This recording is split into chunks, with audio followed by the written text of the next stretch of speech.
सोचिए, आप एक ऐसे घर में अकेले हैं जहां दीवारों के भी कान हैं। आप जानते हैं कि वहां आपके सिवा कोई नहीं है, फिर भी सीढ़ियों पर किसी के चलने की आहट आती है। आप पीछे मुड़ते हैं, पर वहां सिर्फ सन्नाटा मिलता है। क्या वो आपका वहम है, या कोई है जो आपके सांस लेने का इंतजार कर रहा है? आज की कहानी एक ऐसी ही हवेली की है जहां की मिट्टी आज भी खून मांगती है। दिल थाम लीजिए, क्योंकि आज हम जा रहे हैं स्याली खेत के सन्नाटे के बीच। मेरा नाम है रोशन, आप देख रहे रोशन हॉरर स्टोरी चैनल, भूतिया और सच्ची डरावनी कहानियां। और आज रात आप अकेले नहीं हैं। तो शुरू करते हैं आज की भूतिया कहानी। रात के 11 बज रहे थे। बाहर मूसलाधार बारिश हो रही थी, जिससे गाड़ी के वाइपर भी ठीक से देख पाने में असमर्थ थे। विंडशील्ड पर गिरती बूंदें किसी की उंगलियों की थाप जैसी लग रही थीं। आर्यन ने अपनी कलाई घड़ी देखी, रेडियम की चमक में समय देखा और फिर ड्राइवर की ओर देखा। ड्राइवर, जिसका नाम उसने शायद हरीश सुना था, बार बार रियर व्यू मिरर में देख रहा था। उसके माथे पर पसीना था, जबकि बाहर का तापमान 10 डिग्री से भी कम था। भैया, और कितना टाइम लगेगा? आर्यन ने झुंझलाते हुए पूछा। मुंबई की भागदौड़ भरी जिंदगी से निकलकर उत्तराखंड के इस सुनसान रास्ते पर उसे अजीब सी बेचैनी हो रही थी। हरीश ने बिना पीछे मुड़े जवाब दिया, साहब, स्याली खेत का मोड़ बस आने ही वाला है। लेकिन उसने गाड़ी की रफ्तार धीमी कर दी। मैं हवेली तक नहीं जाऊंगा, आपको गांव के प्रवेश द्वार पर ही उतरना होगा। आर्यन सीधा होकर बैठ गया। क्या मतलब? मैंने तुम्हें पूरे पैसे दिए हैं हवेली के गेट तक छोड़ने के। मेरे पास 3 बड़े बैग हैं। इस बारिश में मैं उन्हें लेकर पैदल कैसे जाऊंगा? हरीश ने गाड़ी को एक झटके के साथ रोका। सामने हेडलाइट की रोशनी में एक पुराना जंग लगा हुआ लोहे का बोर्ड दिखाई दिया, जिस पर लिखा था, स्याली खेत, आपका स्वागत है। लेकिन स्वागत शब्द पर किसी ने लाल रंग पोत दिया था। साहब, आप शहर के लोग हैं, आप नहीं समझेंगे। हरीश की आवाज कांप रही थी। स्याली खेत में रात के 12 बजे के बाद गाड़ियों का जाना मना है। वहां की हवा भारी है, प्लीज उतर जाइए। आर्यन बहस करना चाहता था, लेकिन हरीश की आंखों में जो डर था वो कोई नाटक नहीं लग रहा था। वो डर असली था, जान बचाने वाला डर। आर्यन ने बड़बड़ाते हुए अपना बटुआ निकाला, पैसे ड्राइवर की सीट पर फेंके और अपना सामान लेकर बारिश में उतर गया। जैसे ही उसने गाड़ी का दरवाजा बंद किया, हरीश ने ऐसे एक्सीलेटर दबाया जैसे उसके पीछे मौत पड़ी हो। कार की लाल लाइटें कोहरे में गायब हो गईं। अब आर्यन अकेला था, घने कोहरे, बारिश और एक ऐसे सन्नाटे के बीच जो चीखने से ज्यादा डरावना था। हवेली का रास्ता पथरीला था। आर्यन ने अपने मोबाइल की फ्लैशलाइट जलाई। रोशनी की पतली लकीर ने सामने के रास्ते को चीर दिया। दोनों तरफ देवदार के ऊंचे पेड़ थे, जो हवा में ऐसे झूल रहे थे जैसे कोई विशाल हाथ उसे बुला रहा हो। आर्यन को यह हवेली अपने दादाजी से विरासत में मिली थी। ठाकुर विला। पिछले 30 सालों से यह बंद पड़ी थी। पिताजी ने कभी यहां आने की बात नहीं की, और जब भी आर्यन ने पूछा, वे बात टाल गए। अब जब पिताजी नहीं रहे और आर्यन पर कर्ज का बोझ बढ़ गया, तो उसे इस पुरानी संपत्ति को बेचने के अलावा कोई चारा नहीं दिखा। उसे बस यहां 1 हफ्ता रुकना था, कागजात ठीक करने थे और किसी बिल्डर को इसे बेचकर वापस मुंबई भाग जाना था। आर्यन रुका। उसे लगा कि उसके कदमों की आवाज के अलावा भी कोई और चल रहा है। उसने पीछे मुड़कर फ्लैशलाइट घुमाई। सिर्फ बारिश और हिलते हुए पेड़। वहम है, उसने खुद को समझाया। थकान और ठंड का असर है। तभी उसे दूर कोहरे के बीच एक विशाल आकृति दिखाई दी। वह ठाकुर विला था, पुराना, जर्जर, लेकिन अपनी जगह पर किसी जिद्दी राक्षस की तरह खड़ा। हवेली की खिड़कियां काली थीं, जैसे कोई खोखली आंखें उसे घूर रही हों। गेट पर ताला नहीं था, बस एक भारी जंजीर लिपटी हुई थी। आर्यन ने धकेल कर गेट खोला। लोहे के चरमराने की आवाज इतनी तेज थी कि जंगल में गूंज गई। ऐसा लगा जैसे उसने किसी सोई हुई चीज को जगा दिया हो। चौकीदार पोर्च में पहुंचते ही आर्यन ने राहत की सांस ली। बारिश से बचाव हो गया था। उसने दरवाजे पर लगी पुरानी पीतल की कुंडी खटखटाने के लिए हाथ उठाया, लेकिन दरवाजा अपने आप थोड़ा सा खुल गया। अंदर अंधेरा था। एक अजीब सी गंध आ रही थी, सीलन, पुरानी लकड़ी और चमेली के फूलों की। इतनी पुरानी हवेली में ताजे फूलों की खुशबू? कौन है? एक भारी फटी हुई आवाज ने आर्यन को चौंका दिया। आर्यन की टॉर्च की रोशनी एक बूढ़े आदमी के चेहरे पर पड़ी। चेहरे पर झुर्रियों का जाल था, आंखें मोतियाबिंद के कारण सफेद हो चुकी थीं। वह हाथ में एक लालटेन लिए खड़ा था। मैं आर्यन, विजय सिंह का बेटा। मुझे वकील साहब ने चाबी दी थी, लेकिन तुम कौन हो? बूढ़े ने लालटेन ऊपर की। उसकी सफेद पथराई आंखें आर्यन के चेहरे को नहीं, बल्कि उसके पीछे के अंधेरे को घूर रही थीं। राम सिंह, इस हवेली का चौकीदार, आपके दादाजी के समय से। वकील ने कहा था यहां कोई नहीं रहता। आर्यन ने शक से कहा। शहर वाले बहुत कुछ नहीं जानते, छोटे मालिक, राम सिंह ने एक अजीब सी मुस्कान के साथ कहा। उसके दांत काले पड़ चुके थे। हवेली कभी खाली नहीं रहती, कभी इंसान रहते हैं, कभी यादें, और कभी वो जिन्हें भुला दिया गया हो। यह बात आर्यन को अंदर तक कंपा गई। ठीक है, मुझे मेरा कमरा दिखा दो, मैं थक गया हूं। बंद कमरे का रहस्य राम सिंह उसे लेकर ऊपर की मंजिल पर गया। हवेली अंदर से उम्मीद से ज्यादा बड़ी थी। दीवारों पर पुराने तैलचित्र टंगे थे। आर्यन ने गौर किया कि हर पेंटिंग में लोगों के चेहरे पर एक अजीब सी उदासी थी। लेकिन सबसे अजीब बात यह थी कि सभी की आंखें ऐसी बनी थीं जैसे वे आर्यन को ही देख रही हों, चाहे वह किसी भी कोने में खड़ा हो। यह आपका कमरा है? राम सिंह ने एक भारी लकड़ी का दरवाजा खोला। और सुनिए छोटे मालिक। क्या? आर्यन ने बैग रखते हुए पूछा। रात को अगर कोई आवाज आए या कोई पुकारे तो दरवाजा मत खोलिएगा। और सबसे जरूरी बात, गलियारे के आखिरी छोर पर जो कमरा है जिस पर लाल ताला लगा है, उसके पास भी मत जाइएगा। क्यों? क्या है वहां? आर्यन की जिज्ञासा जाग उठी। राम सिंह की आवाज एकदम धीमी हो गई, जैसे वह कोई राज बता रहा हो। वहां वो चीज कैद है जिसकी वजह से आपके पिताजी यह गांव छोड़कर भाग गए थे। इससे पहले कि आर्यन कुछ और पूछता, राम सिंह लालटेन लेकर वहां से चला गया। अंधेरे गलियारे में उसके कदमों की आवाज धीरे धीरे गायब हो गई। पहली रात आर्यन ने कमरे की बत्ती जलाई। शुक्र है इन्वर्टर काम कर रहा था। कमरा साफ था, जैसे कोई रोज इसकी सफाई करता हो। वह कपड़ों को बदले बिना ही बिस्तर पर गिर गया। थकान इतनी थी कि उसे तुरंत नींद आ गई, लेकिन नींद गहरी नहीं थी। रात के करीब 2 बजे एक आवाज ने उसे जगा दिया, पायल की आवाज। आर्यन उठकर बैठ गया। सन्नाटा इतना गहरा था कि उसे अपनी धड़कन सुनाई दे रही थी। क्या यह सपना था? आवाज बिल्कुल उसके दरवाजे के बाहर से आ रही थी। कोई गलियारे में चल रहा था। धीरे धीरे। राम सिंह ने मना किया था, लेकिन आर्यन तार्किक इंसान था। उसे लगा शायद राम सिंह ही घूम रहा होगा या कोई चोर। उसने पास रखा एक भारी फूलदान उठाया और दबे पांव दरवाजे की ओर बढ़ा। उसने कांपते हाथों से दरवाजे की कुंडी खोली। दरवाजा चरमराया। गलियारा खाली था। बल्ब की मध्यम रोशनी में धूल के कण उड़ते दिख रहे थे। कोई नहीं था। राम सिंह? आर्यन ने आवाज दी।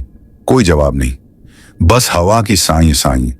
लेकिन तभी उसकी नजर फर्श पर पड़ी। गलियारे की धूल भरी जमीन पर गीले छोटे पैरों के निशान थे।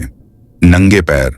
वे निशान सीढ़ियों से ऊपर आए थे और गलियारे के आखिरी छोर वाले लाल ताले वाले कमरे की दीवार में जाकर गायब हो गए थे। दीवार में? आर्यन का गला सूख गया। निशान दरवाजे तक नहीं गए थे, वे दीवार के अंदर समा गए थे।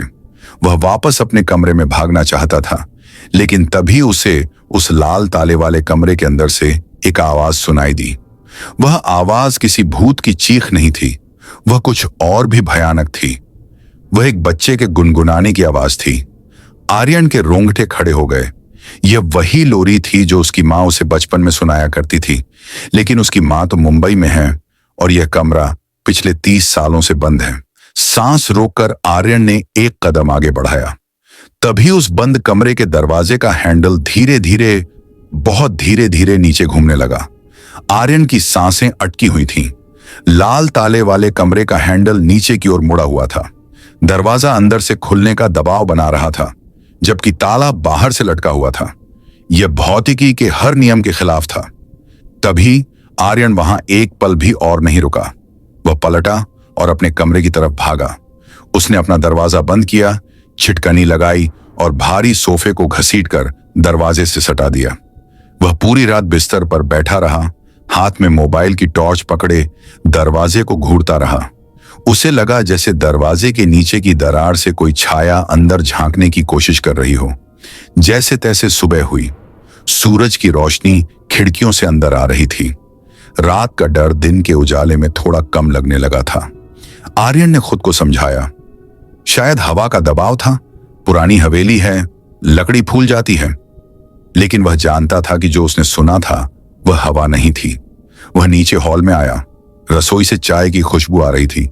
राम सिंह वहां पहले से मौजूद था। रात को नींद अच्छी आई छोटे मालिक? राम सिंह ने पीतल के कप में चाय डालते हुए पूछा। उसकी आवाज में एक अजीब सी खनक थी, जैसे वह आर्यन के जवाब का इंतजार कर रहा हो। आर्यन ने उसकी आंखों में देखा, वे सफेद मोतियाबिंद वाली आंखें। उस कमरे में कौन है राम सिंह? आर्यन ने सीधा सवाल किया। मैंने वहां से आवाजें सुनी, किसी बच्चे की, किसी औरत की। राम सिंह का हाथ रुका। चाय की कुछ बूंदें तश्तरी में गिर गईं। मैंने कहा था ना, हवेली में यादें रहती हैं, राम सिंह ने धीमी आवाज में कहा।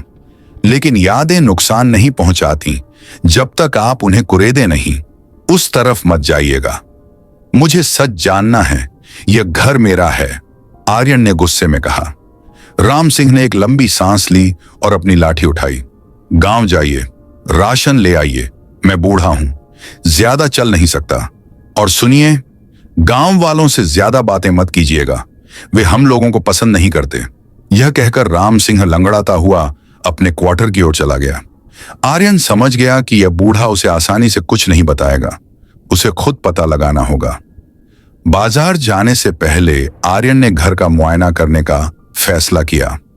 उसे ग्राउंड फ्लोर पर एक बड़ा सा कमरा मिला, लाइब्रेरी। कमरे में धूल की मोटी परत थी। अलमारियों में सैकड़ों पुरानी किताबें थीं। आर्यन ने मेज पर पड़ी धूल हटाई। वहां एक पुराना चमड़े की जिल्द वाला फोटो एल्बम पड़ा था। आर्यन ने उसे खोला। तस्वीरें ब्लैक एंड व्हाइट थीं। उसके दादाजी ठाकुर विक्रम सिंह शेर के शिकार पर, फिर उसके पिताजी का बचपन। आर्यन पन्ने पलटता गया।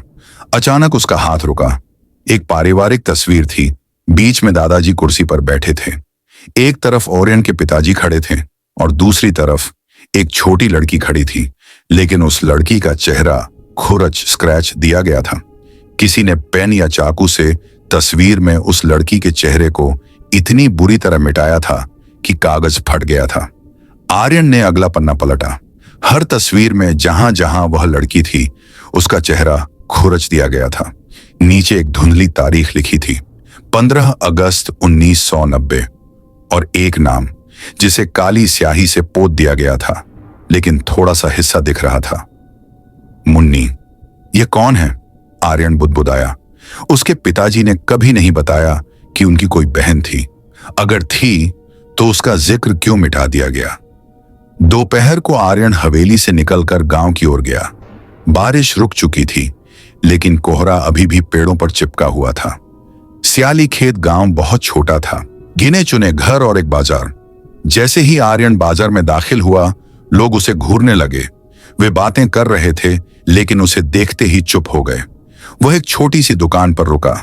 भैया, थोड़ा राशन चाहिए और दूध का पैकेट, आर्यन ने कहा।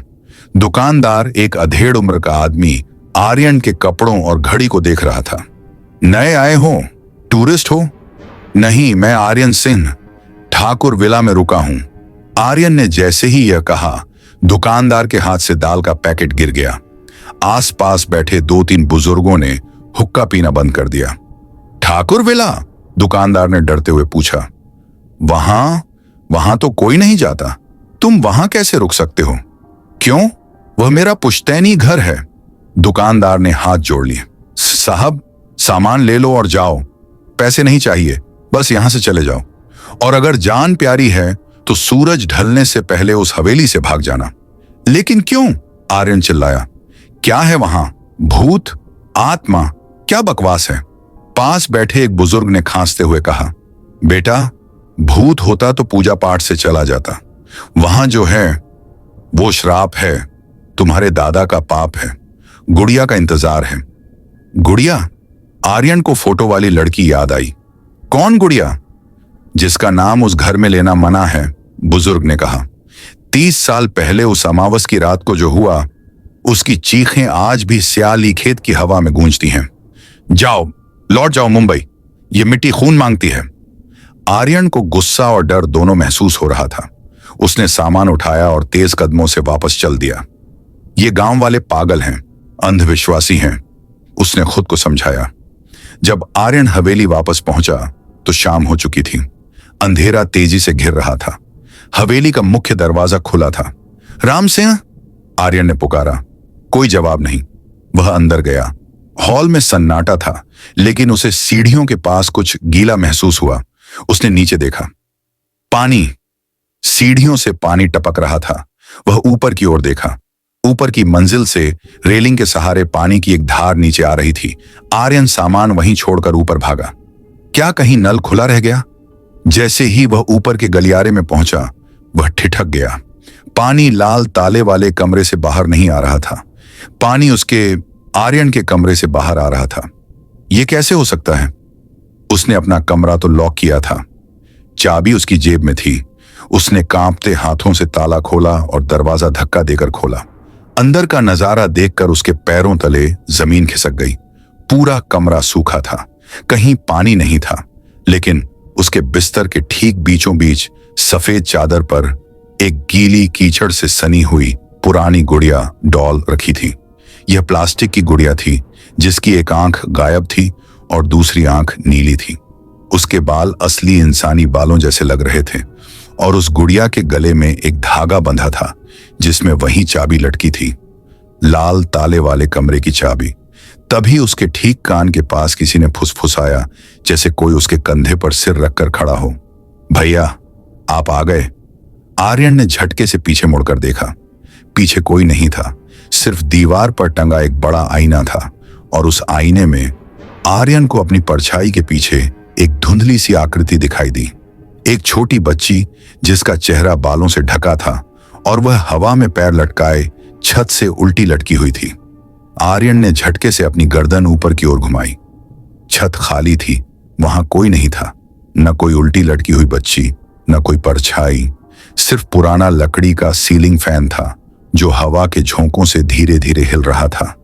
उसका दिल इतनी तेज धड़क रहा था कि पसलियों में दर्द होने लगा। उसने फिर आईने की ओर देखा। आईना अब सामान्य था, सिर्फ उसका अपना पसीने से लथपथ चेहरा दिखाई दे रहा था। यह मेरा दिमाग खराब हो रहा है, वह बड़बड़ाया। हाइपोथर्मिया, थकान। उसने बिस्तर की ओर देखा। वह वहां थी। वह गीली एक आंख वाली गुड़िया अभी भी उसकी बेदाग सफेद चादर पर पड़ी थी।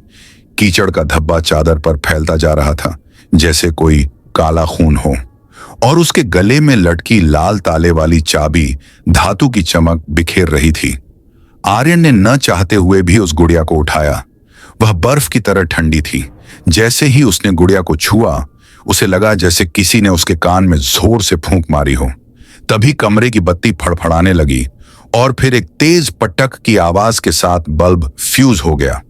आर्यन चीखते हुए कमरे से बाहर भागा। वह सीढ़ियां कूदते हुए नीचे आया। राम सिंह, राम सिंह! नीचे हॉल में एक मोमबत्ती जल रही थी। राम सिंह वहां खड़ा था। उसका चेहरा सख्त था। उसने आर्यन के हाथ में वह गुड़िया देखी। उसकी बूढ़ी आंखों में पहली बार आर्यन ने सम्मान की जगह खौफ देखा। आपने उसे छू लिया? राम सिंह की आवाज फटी हुई थी। उसने लपककर आर्यन के हाथ से गुड़िया छीन ली। मैंने मना किया था, मैंने कहा था ना कि यादों को मत कुरे दो, राम सिंह चिल्लाया। कौन है वो? आर्यन ने राम सिंह का कॉलर पकड़ लिया। मुझे अभी सच बताओ, यह गुड़िया मेरे बिस्तर पर कैसे आई? वो कमरा, वो पानी और वो बच्ची कौन है जिसकी फोटो हर जगह से मिटा दी गई है? राम सिंह ने खुद को छुड़ाया। उसने गुड़िया को एक कपड़े में लपेटा और सोफे पर बैठ गया। बाहर तूफान फिर से शुरू हो चुका था। बिजली कड़की और उस रोशनी में आर्यन ने देखा कि राम सिंह रो रहा था। वो आपकी बुआ थी? राम सिंह ने कांपती आवाज में कहा। मुन्नी बीबी? बुआ? पिताजी ने कभी नहीं बताया। आर्यन सन्न रह गया। क्योंकि ठाकुर साहब दादाजी ने उनका नाम लेने पर पाबंदी लगा दी थी। राम सिंह ने अतीत के पन्ने पलटने शुरू किए। मुन्नी बीबी थोड़ी अलग थीं, दिमागी रूप से कमजोर।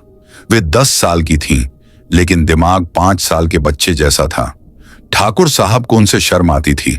वे उन्हें दुनिया से छिपा कर रखते थे। फिर क्या हुआ 15 अगस्त को? आर्यन ने वो तारीख याद करते हुए पूछा। राम सिंह की आंखों में वो खौफनाक मंजर तैरने लगा। उस दिन हवेली में बड़ी पार्टी थी। शहर से मंत्री आने वाले थे। ठाकुर साहब ने सख्त हिदायत दी थी कि मुन्नी बीबी कमरे से बाहर ना निकले, लेकिन मुन्नी बीबी को लुका छिपी खेलना बहुत पसंद था और उन्हें खेलने के लिए कोई साथी चाहिए था। राम सिंह ने आर्यन की आंखों में देखा।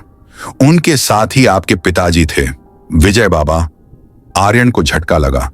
विजय बाबा ने मजाक में कह दिया कि अगर मुन्नी बीबी सबसे अच्छी जगह छिपेंगी तो वो उन्हें अपनी पसंद की चॉकलेट देंगे। मुन्नी बीबी छिपने चली गई। पार्टी शुरू हुई। सब भूल गए। रात हो गई। बहुत तेज बारिश थी, बिल्कुल आज जैसी। वो कहां छिपी थीं? आर्यन ने धीमी आवाज में पूछा। हवेली के पीछे एक पुराना सूखा कुआं था जिसे ढक दिया गया था, लेकिन उसका ढक्कन ढीला था। मुन्नी बीबी शायद उसमें छिपने गई थी और फिसल गई। कमरे में सन्नाटा छा गया। सिर्फ बाहर बारिश का शोर था। 3 दिन तक वो नहीं मिली। राम सिंह ने सिसकते हुए कहा।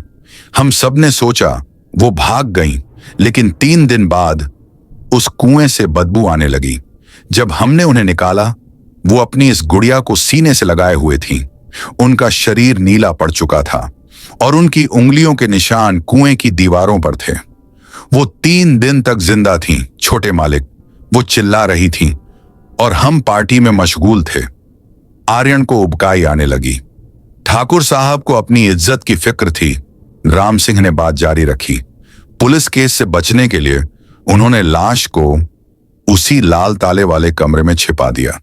डॉक्टर को पैसे खिलाकर नेचुरल डेथ का सर्टिफिकेट बनवाया और रातों रात अंतिम संस्कार कर दिया। लेकिन क्या? मरते वक्त मुन्नी बीबी बहुत गुस्से में थी। उन्हें लगा उनके भाई विजय ने उन्हें जानबूझकर वहां छोड़ा था, क्योंकि विजय बाबा ने ही उन्हें छिपने को कहा था। उन्होंने वादा किया था कि वो ढूंढने आएंगे, पर वो नहीं आए। राम सिंह खड़ा हो गया। उसने वह चाबी मेज पर रख दी। वो वापस आ गई हैं आर्यन बाबा। उन्हें लगता है कि आप विजय हैं। उनकी शक्ल सूरत आपसे मिलती थी। वो अपना खेल पूरा करना चाहती हैं। कैसा खेल? लुका छिपी। अब आपकी बारी है छिपने की। और अगर उन्होंने आपको ढूंढ लिया। राम सिंह ने वाक्य पूरा नहीं किया।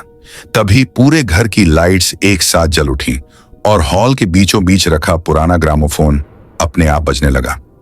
उस पर कोई रिकॉर्ड नहीं था, फिर भी आवाज आ रही थी।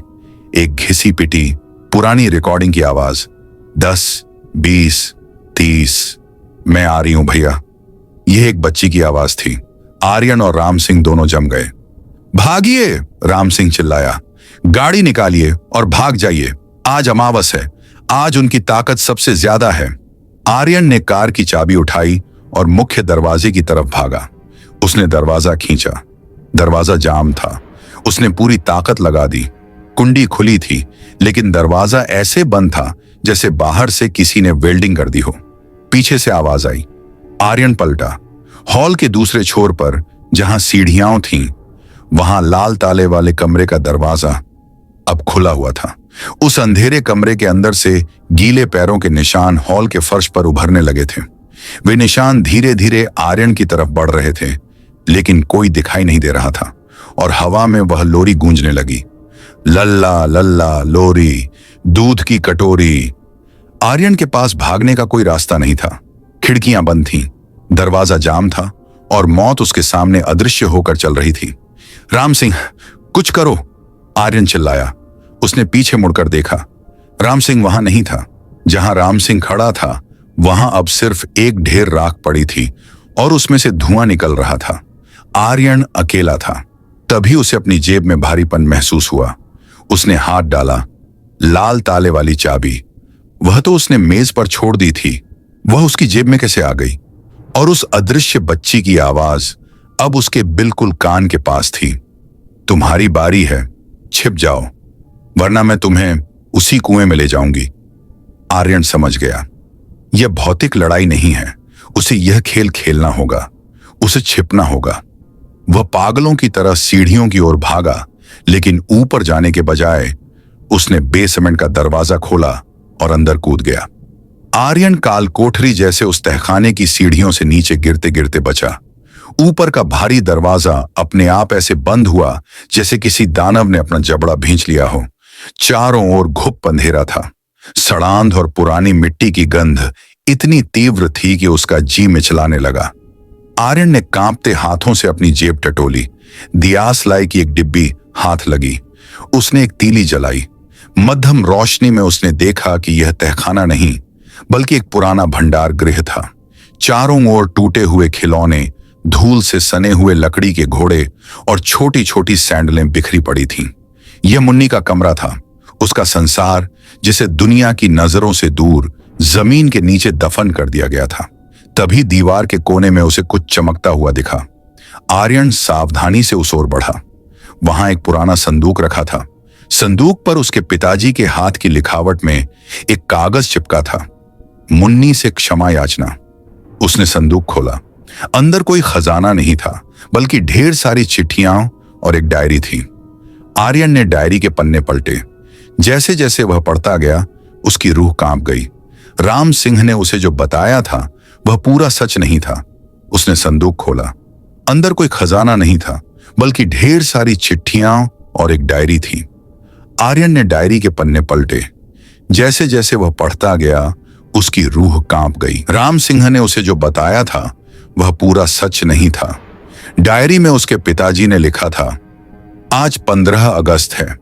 पिताजी, आर्यन के दादाजी, ने मुन्नी को कुएं में नहीं गिराया था। सच तो यह है कि मुन्नी ने कुछ देख लिया था। उसने देखा था कि पिताजी और राम सिंह मिलकर गांव के किसी व्यक्ति की हत्या कर रहे थे। मुन्नी अबोध थी, वह शोर मचा देती। इसलिए राम सिंह ने पिताजी के कहने पर मुन्नी को उस कमरे में बंद कर दिया था। उसे कुएं में फेंकने की योजना राम सिंह की ही थी। मैंने अपनी बहन की चीखें सुनी थी, लेकिन मैं डरपोक था। मैं चुप रहा। आर्यन के हाथ से डायरी छूट गई। राम सिंह, वह बूढ़ा आदमी कोई रक्षक नहीं, बल्कि उस बच्ची का असली हत्यारा था, और वह अभी भी इसी घर में था। रोंगटे खड़े करने वाली आहट अचानक तहखाने की छत से छूना गिरने लगा। ऊपर से भारी कदमों की आवाज आने लगी। कोई बहुत तेजी से ऊपर वाले कमरे में दौड़ रहा था। फिर सन्नाटा छा गया। आर्यन ने दूसरी तीली जलाई, लेकिन वह तुरंत बुझ गई। अंधेरे में उसे महसूस हुआ कि उसके ठीक पीछे कोई खड़ा है। एक ठंडी गीली सांस उसकी गर्दन पर पड़ी। भैया, तुमने डायरी पढ़ ली? आवाज किसी बच्ची की नहीं थी। वह भारी, कर्कश और डरावनी आवाज थी। आर्यन ने झपट कर माचिस की आखिरी तीली जलाई। रोशनी में जो उसने देखा, उससे उसका कलेजा मुंह को आ गया। उसके सामने राम सिंह खड़ा था, लेकिन वह बूढ़ा चौकीदार नहीं लग रहा था। उसकी आंखें पूरी तरह काली थीं और उसके चेहरे का मांस गलकर नीचे लटक रहा था। उसके हाथों में वही पुरानी कीचड़ से सनी गुड़िया थी। राम सिंह, तुम तो मर चुके थे। आर्यन लड़खड़ाते हुए पीछे हटा। राम सिंह तो 30 साल पहले ही मर गया था बेटा। वह आकृति हंसी। उसकी हंसी से तहखाना गूंज उठा। मैं तो बस उसकी देह का इस्तेमाल कर रहा था। मुन्नी को न्याय चाहिए, और वह न्याय केवल तुम्हारे खून से पूरा होगा, क्योंकि तुम्हारे रगों में उसी कातिल का खून है। खेल का अंत अचानक तहखाने की दीवारें फटने लगीं। उन दरारों से काला पानी रिसने लगा, वही कुएं का पानी। देखते ही देखते पानी आर्यन के घुटनों तक आ गया। आर्यन ने जेब से वह लाल चाबी निकाली। ये चाबी, ये उस कमरे की नहीं है ना? राम सिंह की आत्मा, या जो भी वह साया था, अचानक चीखी। नहीं, उसे फेंक दो, उसे मत घुमाना। आर्यन को समझ आ गया। यह चाबी उस संदूक के नीचे बने एक गुप्त ताले की थी। उसने फुर्ती से संदूक के नीचे देखा। वहां एक छोटा सा छेद था। जैसे ही उसने चाबी घुमाई, एक जोरदार धमाका हुआ। पूरा तहखाना सफेद रोशनी से भर गया। उस रोशनी के बीच आर्यन ने मुन्नी को देखा। वह अब डरावनी नहीं थी। वह एक सुंदर छोटी बच्ची थी, जिसकी आंखों में आंसू थे। उसने आर्यन की ओर हाथ बढ़ाया। मुन्नी, मुझे माफ कर दो। आर्यन ने सिसकते हुए कहा। मुन्नी ने मुस्कुराकर राम सिंह के साए की ओर देखा। उसकी मुस्कान देखते ही वह भयावह साया धुएं में बदलने लगा। राम सिंह की आत्मा भयानक तरीके से चिल्लाई और हमेशा के लिए गायब हो गई। अगली सुबह जब सूरज की पहली किरण स्याली खेत पर पड़ी तो गांव वालों ने देखा कि ठाकुर विला पूरी तरह से ढह चुका था। वहां सिर्फ मलबे का ढेर था। आर्यन मलबे के बीच से बाहर निकला। उसके हाथ में वह पुरानी गुड़िया थी, लेकिन अब वह साफ थी। वह गांव से बाहर जाने वाले रास्ते की ओर बढ़ गया। उसने कभी पीछे मुड़कर नहीं देखा। स्याली खेत का वह सन्नाटा अब हमेशा के लिए खत्म हो गया था। मुन्नी को उसकी मुक्ति मिल गई थी और आर्यन को अपने परिवार के पापों से मुक्ति। इतिहास के पन्ने कभी झूठ नहीं बोलते, बस वे सही समय का इंतजार करते हैं। आर्यन ने तो अपना सच पा लिया, लेकिन आपके आसपास ऐसे कितने राज दफन हैं। इस कहानी का अंत यही नहीं होता। असली डर तो अब शुरू होगा। अगले भाग में हम एक और ऐसी ही अनसुलझी पहेली लेकर आएंगे। अगर आप भी रहस्यों के शौकीन हैं तो घंटी वाले आइकन, बेल आइकॉन को जरूर दबाएं ताकि अगली चीख आप तक सबसे पहले पहुंचे। और याद रखिएगा, जो दिखता है वो हमेशा सच नहीं होता।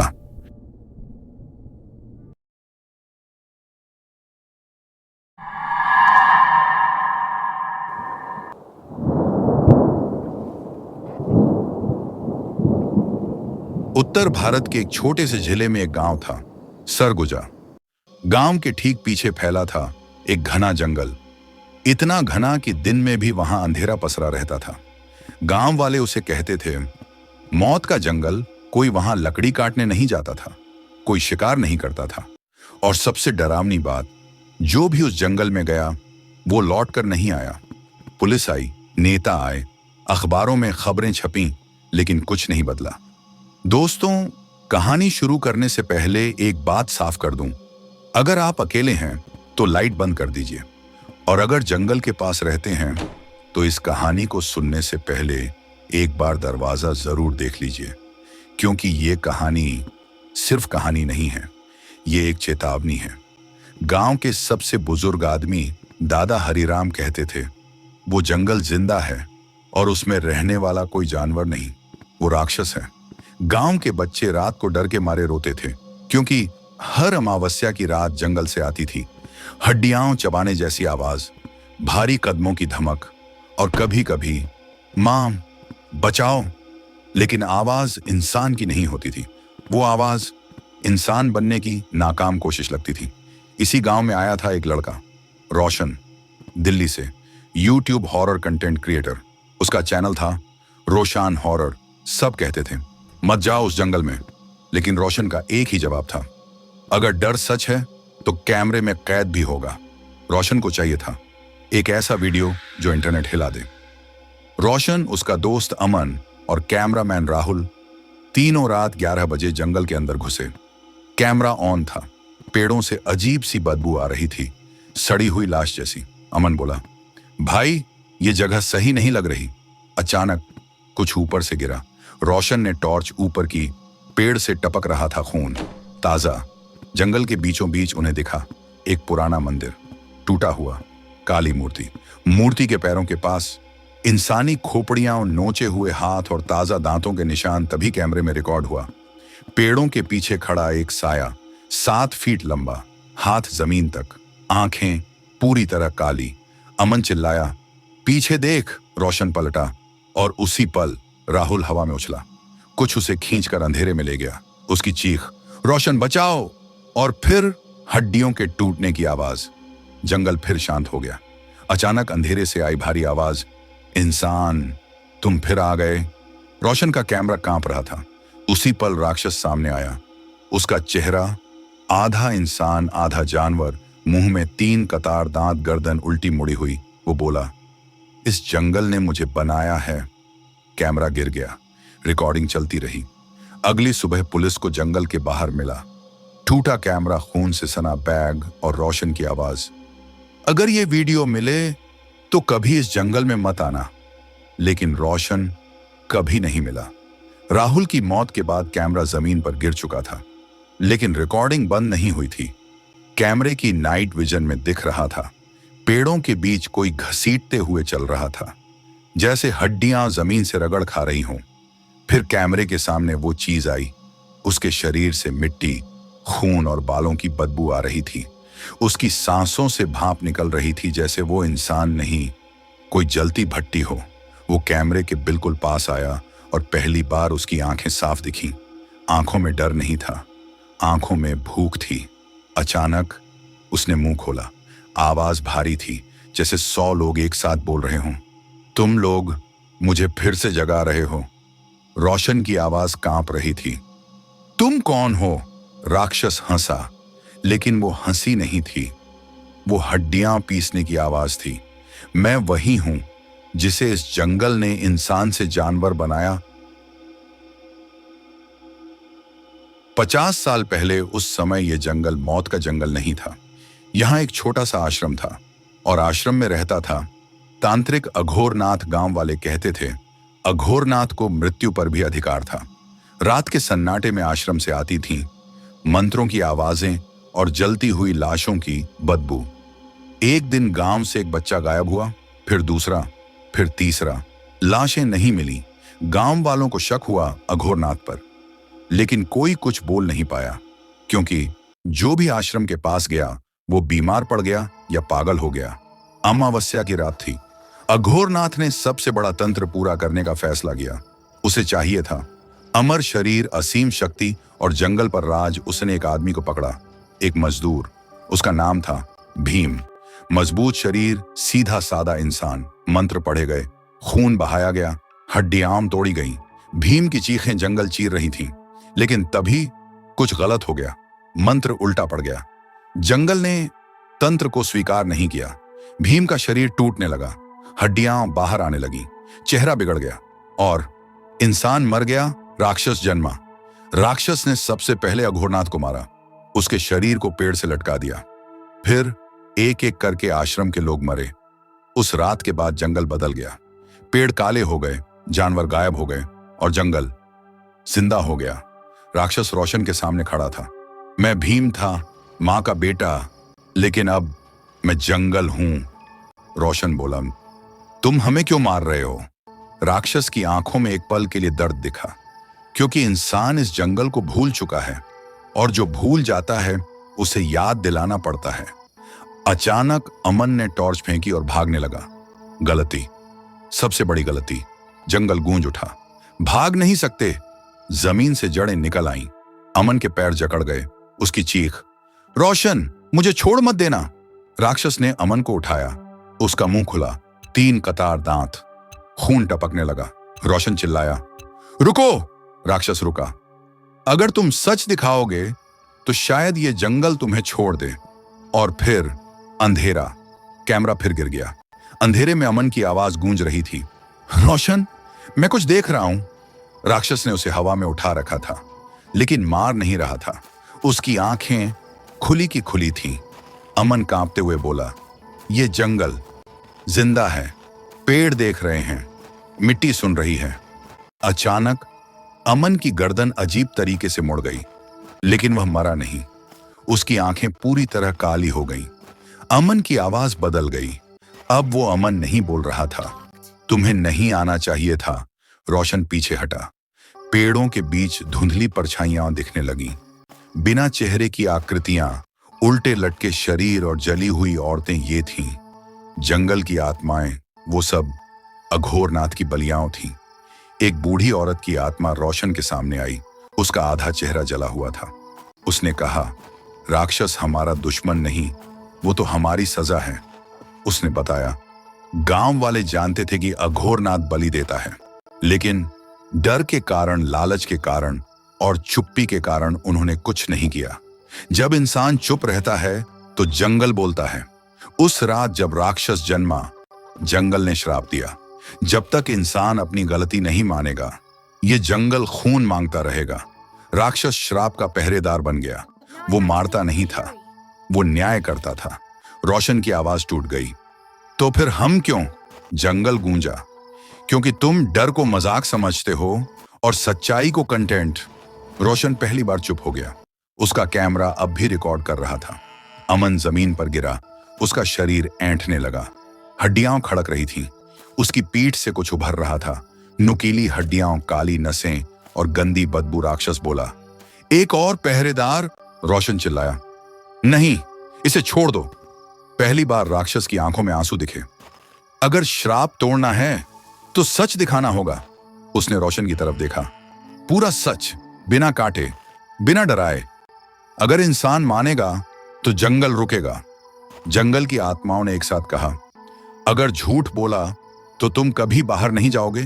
राक्षस ने रास्ता छोड़ा। जंगल के पेड़ थोड़ा पीछे हटे। पहली बार रोशन को रास्ता दिखा, लेकिन अमन वहीं पड़ा रहा, आधा इंसान आधा कुछ और। जाते जाते राक्षस बोला, इस वीडियो को मजाक मत बनाना, क्योंकि अगली बार जंगल तुम्हारे शहर आएगा। रोशन भागता रहा। सुबह हुई, वो जंगल से बाहर गिर पड़ा। गांव वाले दौड़े आए, लेकिन रोशन के बाल पूरी तरह सफेद हो चुके थे और कैमरे में रिकॉर्ड था। हर सच, हर आत्मा, हर चीख। रोशन को होश आया तो वो सरकारी अस्पताल में था। सफेद दीवारें, दवाइयों की गंध, लेकिन उसे अब भी मिट्टी और खून की बदबू आ रही थी। डॉक्टर बोले, आप शौक में हैं, जंगल में कुछ बहुत बुरा देखा है। रोशन चुप था, क्योंकि वो जानता था जो उसने देखा वो दुनिया सुनने लायक नहीं थी। अगली सुबह पुलिस ने उसे कैमरा सौंप दिया। सब खराब हो गया है, पुलिस वाले ने कहा, लेकिन रोशन जानता था कैमरा कभी बंद नहीं हुआ था। उस रात रोशन ने फुटेज खोला।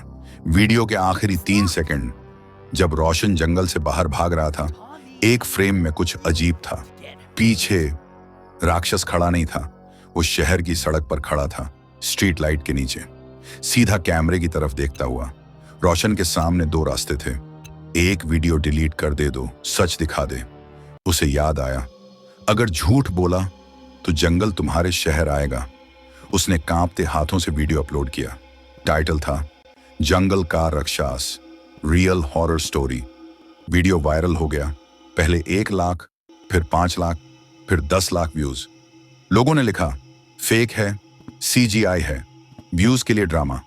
लेकिन ठीक 12 बजे यूट्यूब के कमेंट सेक्शन में एक ही लाइन हजारों बार आई, हम आ रहे हैं। कोई आईडी नहीं, कोई डीपी नहीं। अगली सुबह शहर के पार्क में एक लाश मिली, शरीर टूटा हुआ, चेहरा डर से जम चुका।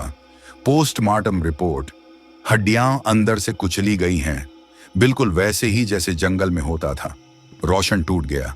वो चिल्लाया, मैंने सबको मार दिया। उसी रात उसके घर की खिड़की के बाहर भारी कदमों की आवाज, दीवार पर एक साया 7 फीट लंबा। मोबाइल ऑन हुआ अपने आप, स्क्रीन पर लाइव नोटिफिकेशन, रोशन हॉरर। लाइव कैमरा चालू हुआ, पीछे अंधेरा। फिर वो आवाज, तुमने सच दिखाया, लेकिन इंसान अब भी नहीं माना। अब जंगल शहर सीखेगा, राक्षस बोला। एक ही तरीका है, उस जगह वापस जाओ जहां ये सब शुरू हुआ, अघोरनाथ का आश्रम।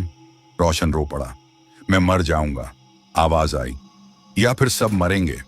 अगली सुबह रोशन अकेला जंगल की तरफ लौट रहा था, हाथ में कैमरा, पीछे शहर और सामने वो जंगल जो अब उसका इंतजार कर रहा था।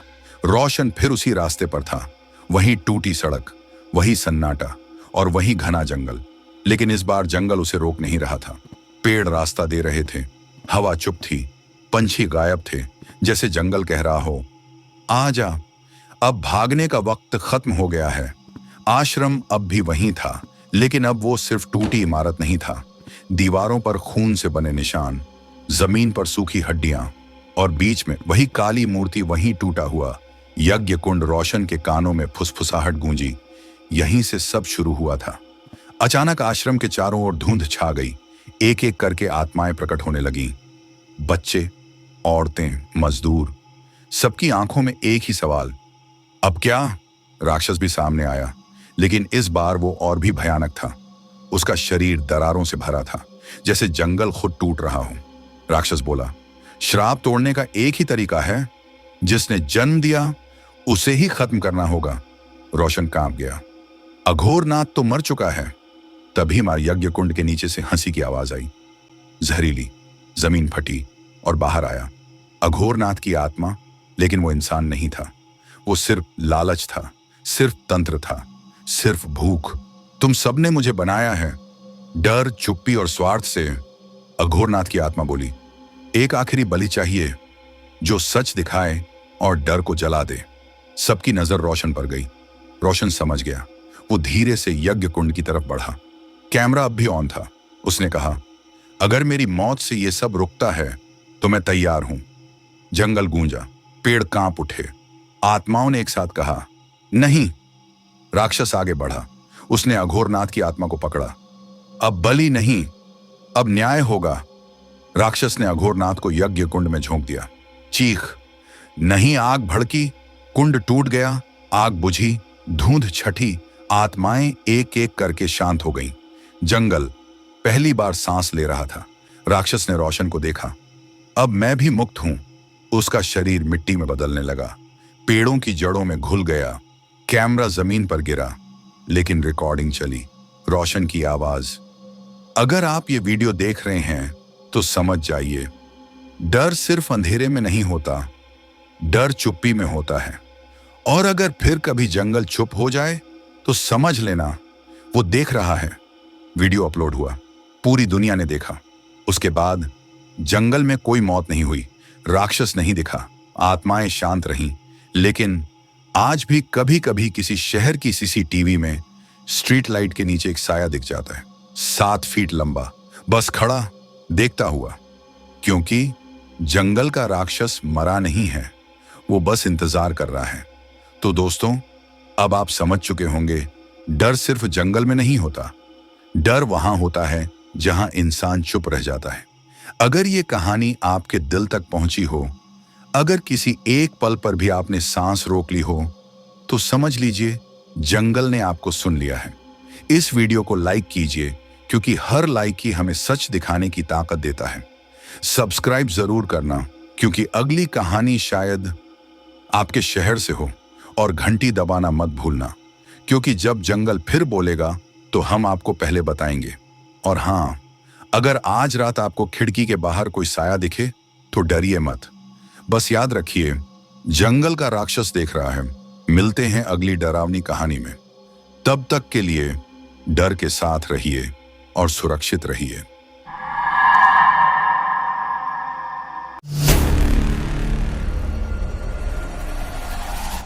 हर कहानी का एक अंत होता है, लेकिन कुछ कहानियां अंत के बाद शुरू होती हैं।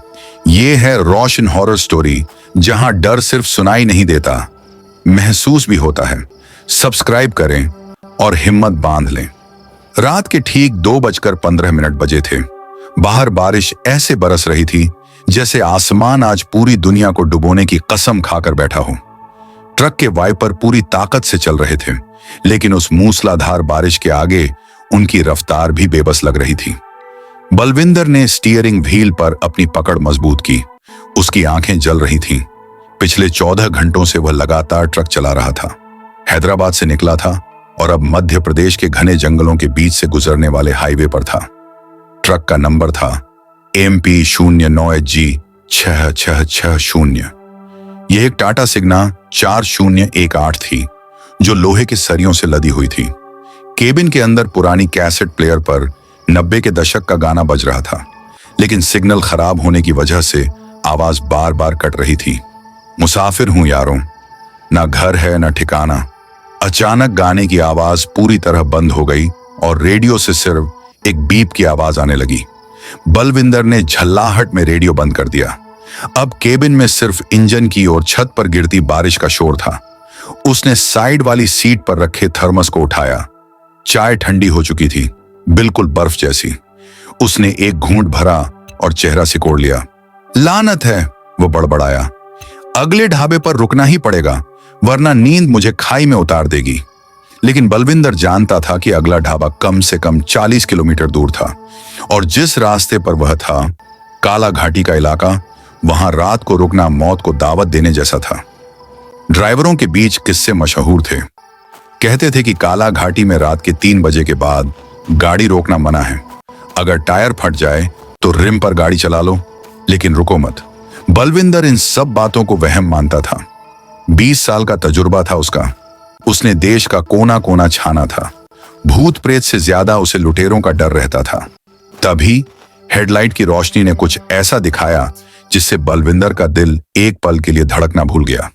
सड़क के ठीक बीचों बीच बारिश में भीगता हुआ एक आदमी खड़ा था। बलविंदर ने जोर से ब्रेक मारा।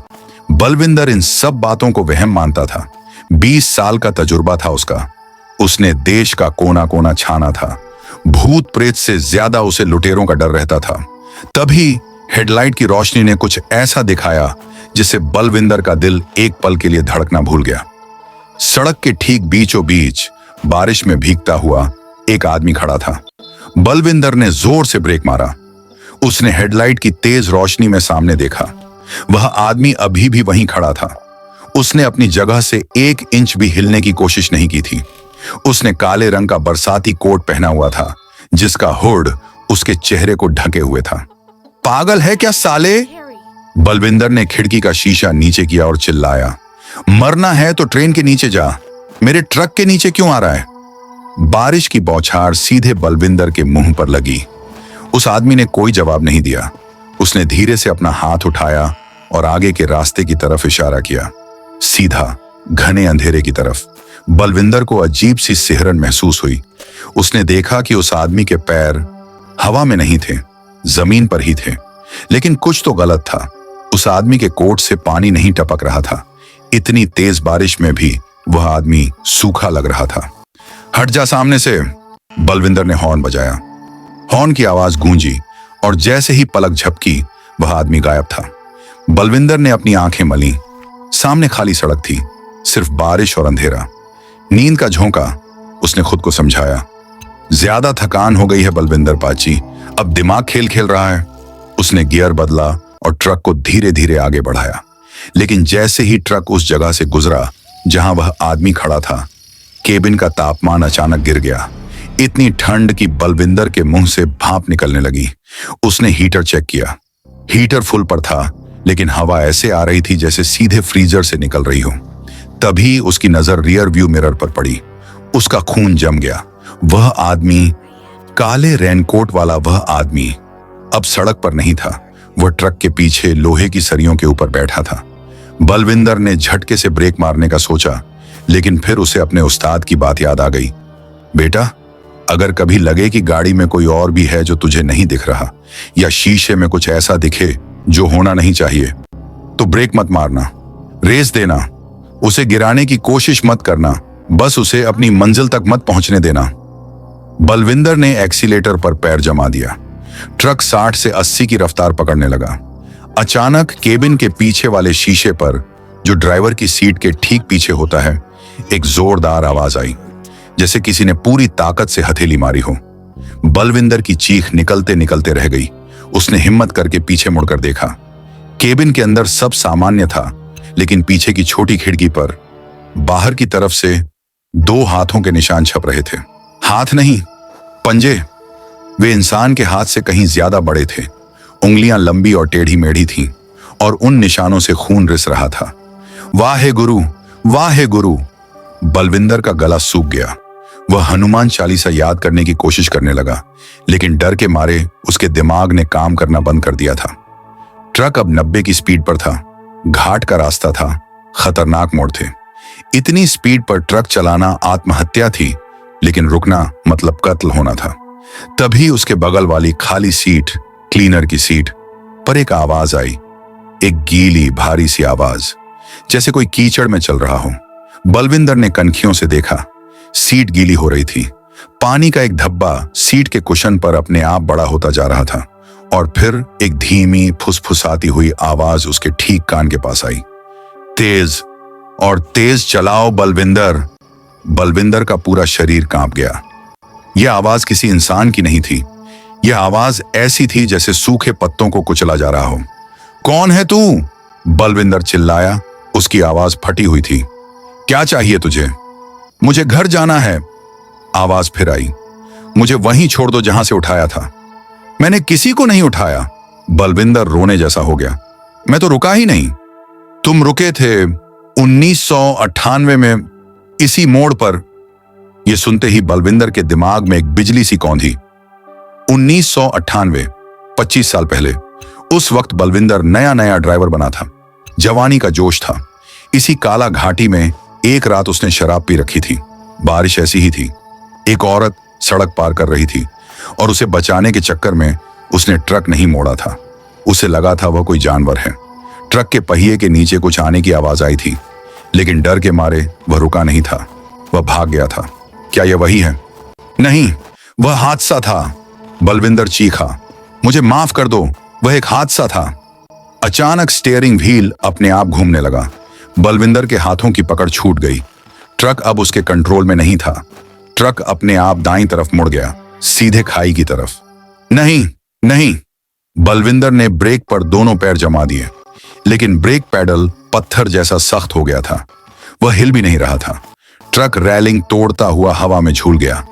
उस पल जब ट्रक हवा में था और नीचे गहरी खाई थी, समय जैसे थम गया। बलविंदर ने अपनी बगल वाली सीट पर देखा। अब वहां कोई अदृश्य शक्ति नहीं थी। वहां एक लाश बैठी थी, पूरी तरह कुचली हुई, खून से लथपथ। उसकी खोपड़ी एक तरफ से पिचकी हुई थी, लेकिन उसकी वह एक आंख सीधे बलविंदर को घूर रही थी। उस लाश ने मुस्कुराते हुए कहा, हम घर पहुंच गए बलविंदर। अगली सुबह 10 बजे बारिश रुक चुकी थी। सूरज निकल आया था, लेकिन काला घाटी में कोहरा छाया हुआ था। पुलिस की जीप और क्रेन खाई के किनारे खड़ी थी। इंस्पेक्टर राठी ने अपनी कैप ठीक की और नीचे खाई में गिरे ट्रक के मलबे को देखा। ट्रक पूरी तरह चकनाचूर हो चुका था। लोहे की सरियों ने ड्राइवर के केबिन को छेद दिया था। बुरी मौत मरा है बेचारा, हवलदार ने पान थूकते हुए कहा। लगता है नींद आ गई होगी, इंस्पेक्टर राठी ने सिर हिलाया। शायद, लेकिन एक चीज अजीब है। क्या सर? पोस्टमार्टम रिपोर्ट तो बाद में आएगी, लेकिन बॉडी की हालत देख रहे हो? ड्राइवर की गर्दन पर उंगलियों के निशान हैं, जैसे मरने से पहले किसी ने उसका गला घोंटा हो। हवलदार का चेहरा पीला पड़ गया। सर, ये वही जगह है ना जहां 25 साल पहले वो एक्सीडेंट हुआ था? राठी ने गहरी सांस ली। ट्रक का केबिन चेक किया? जी सर, सब खत्म हो गया है, बस एक ही चीज सही सलामत मिली है। हवलदार ने एक प्लास्टिक की थैली आगे बढ़ाई। उसमें एक पुराना भीगा हुआ डायरी का पन्ना था। उस पर कांपते हाथों से कुछ लिखा हुआ था। इंस्पेक्टर ने उसे पढ़ा। उस पर लिखा था, वह कभी ट्रक से उतरी ही नहीं।